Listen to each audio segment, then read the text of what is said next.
Hello, my love. Good morning to you. I hope that you are sitting and enjoying some sort of drink, whatever your morning routine entails. And I hope that this finds you well. I was thinking about adult words, and adult words was my euphemism for what most people would refer to as cuss words or expletives. And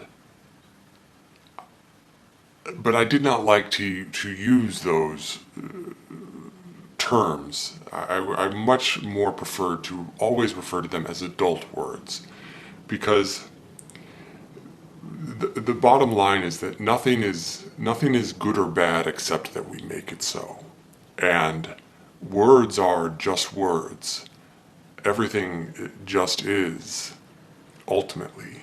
It is not until we impose some sort of viewpoint or paradigm on it that on something that it then becomes good or bad.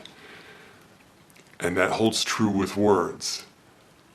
And so I always would refer to these as adult words and caution you against using them until you knew how, and explain why I could use them and did use them, namely because I was adult and had a better understanding of their context and use. And I bring this up as an example of that overarching idea that again, nothing is good or bad except if we make it so. We view it as so. And there are certainly words that I will not say.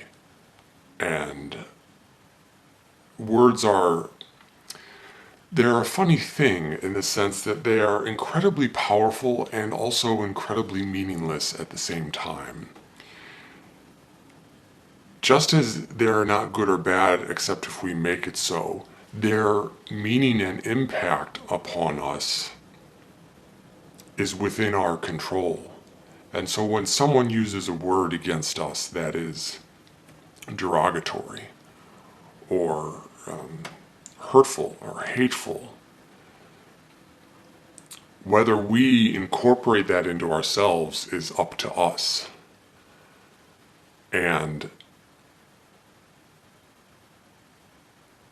that's an important point to remember.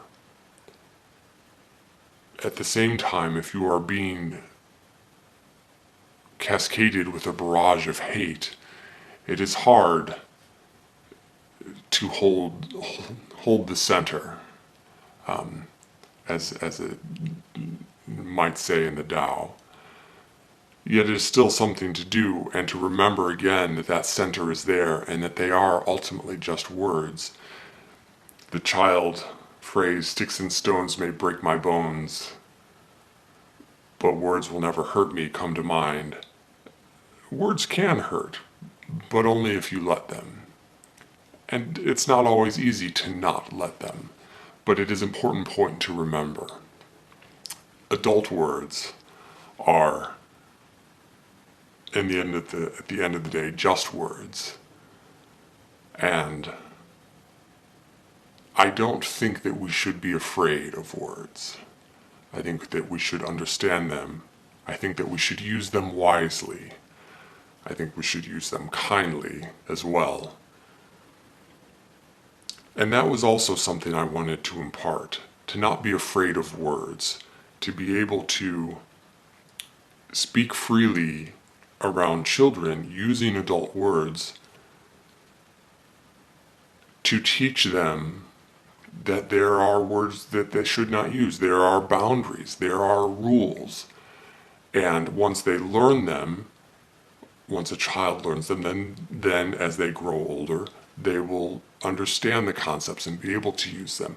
But to not use them, or to create this idea of fear or censorship around them, was not something I do not think is wise. I could be wrong. I could be wrong on so many things. I could be wrong on everything, quite frankly, but that was sort of how I approached it. So I thought I would bring that up and remember the displeasure when I would use adult words and try and explain there why it was appropriate in the context for an adult to use them, at least. I hope you are well. I hope you go forth with goodness into the day, and that goodness emanates from you and emanates to you. And I love you.